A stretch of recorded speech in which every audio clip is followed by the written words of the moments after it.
एक सिनेरियो चल रहा है भारत की विदेश नीति का, एक बहुत ही प्रभावशाली दर्शन 2025 के इस साल में देखने को मिल रहा है। अगर यदि भारत और पाकिस्तान के बीच में ये कॉन्फ्लिक्ट नहीं होता तो शायद भारत की विदेश नीति को इतने गहरे और इतने सार्थक दृष्टि से कोई भी देश शायद नहीं देख पाता, क्योंकि पहले केवल व्यापारिक तौर पर किस देश के साथ में कैसे संबंध होने चाहिए, किसके साथ में व्यापार करना है, कौन यूएन में वोट डालना है, किसको हमें अपने पक्ष में वोट डालने के लिए प्रेरित करना है, इसी तरह की विदेश नीति होती थी। लेकिन युद्ध काल में और किसी भी दो देशों के बीच में जो कॉन्फ्लिक्ट होता है, उस दौरान असली विदेश नीति का पता चलता है कि किस देश की विदेश नीति कितनी कारगर है। तो भारत और पाकिस्तान के बीच में जो कॉन्फ्लिक्ट हुआ है, उसमें जो पूरी दुनिया ने देखा भारत की ताकत और भारत का जो शौर्य, एयरफोर्स और भारत का एयर डिफेंस सिस्टम, भारत की मिसाइलें, ब्रह्मोस मिसाइल जो किस तरह से गरजी पाकिस्तान में जा कर के,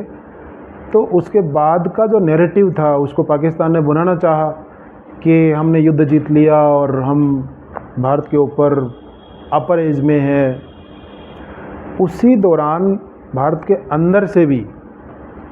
विपक्ष ने आवाज़ें उठानी शुरू करी कि हमें सबूत दो। जिस तरह से बालाकोट और पहले की जो सर्जिकल स्ट्राइक्स थी उरी में, बालाकोट में, उसी के आधार पर इस बार भी विपक्ष ने ये ताना बाना बुनना शुरू किया कि इस बार प्रभावी हमला था और दुनिया ने देखा उसको, दुनिया में इसका बहुत बड़ा चर्चा और भारत की बदलती हुई आर्थिक स्थिति को, सामरिक दृष्टि को सबने देखा है। तो विपक्ष को ये लगा कि ये तो बहुत बैटल उनके हाथ से जा रही है। पहले ही 15 साल से भारत के प्रधानमंत्री हैं, वो बहुत स्ट्रॉन्ग स्तर पर हैं और इस तरह की स्थिति में वो और ज़्यादा वैश्विक रूप से उभर करके आएंगे, तो हमें कुछ करना चाहिए। और स्वाभाविक तौर पर विपक्ष को ये लगता है कि उनको कुछ करना चाहिए, लेकिन वो भूल गए कि पार्टी की नीति से बढ़ कर के राष्ट्र नीति होता है और जनता और देश का अभी जो माहौल और मूड क्या था, उसके विपरीत विपक्ष ने ये कदम उठाया कि वो सबूत मांगने लग गए।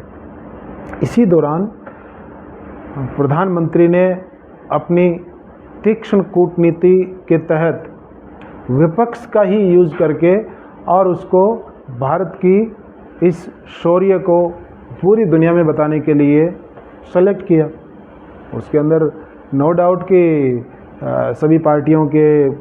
डेलीगेशन को भेजा गया है और उसी डेलीगेशन में कांग्रेस के कुछ नेताओं को, कांग्रेस की पार्टी के आधिकारिक जो डेलीगेशन थे, उसके अलावा प्रधानमंत्री ने विदेश मामलों के बहुत ही अच्छे जानकार और यूएन में अपनी सेवाएं दे चुके और बहुत ही प्रख्यात विश्व स्तर पर जो अपनी भूमिका रखने वाले नेता शशि थरूर को भी चुना। तभी से कांग्रेस को लग गया था कि ये चीज़ गलत हो गई है, तो हमें इसको किस तरह से एड्रेस करना है, उसको कैसे मोड़ना है। लेकिन ये सब चीज़ें भारत के आंतरिक रूप से घटनाक्रम घटित हुआ और फिर वो डेलीगेशन से वो बाहर गए। बाहर जाकर के सभी देशों में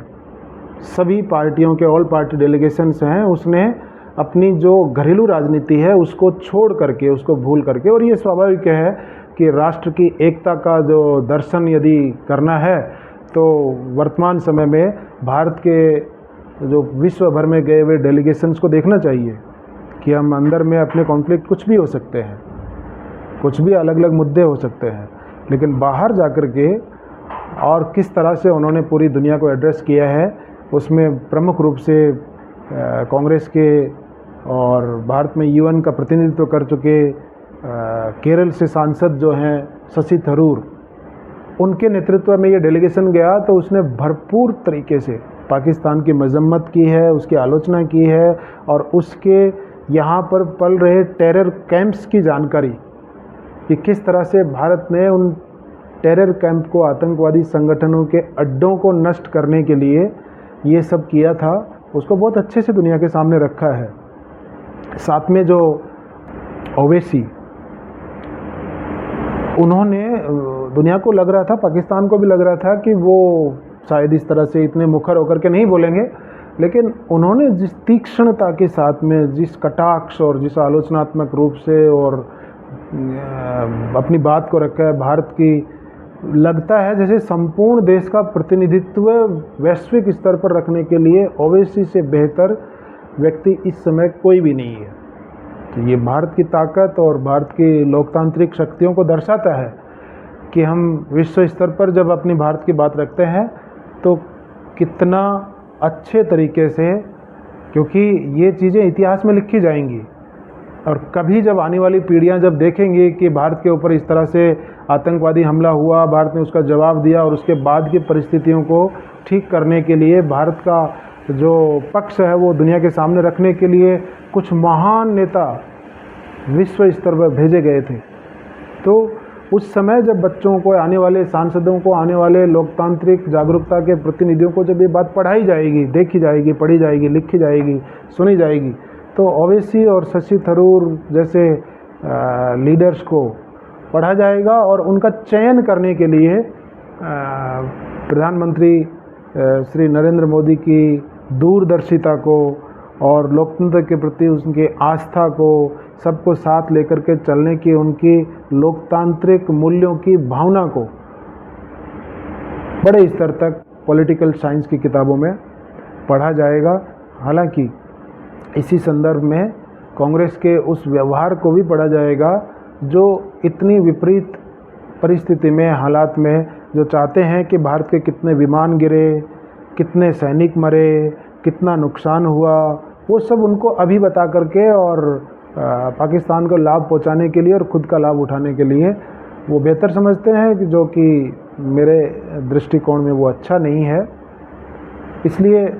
लब्बो लुआब यदि हम देखें तो ये प्रधानमंत्री का जो ये कदम है, ऑल पार्टी डेलीगेशन को भेजना और कांग्रेस की अपनी विचारधारा को दरकिनार कर देना। अभी कांग्रेस के सामने मुश्किल ये है कि वो राष्ट्रवाद को उगले या फिर पाकिस्तान के जो पक्ष में जो बैटिंग कर रहे हैं वो उसको उगले।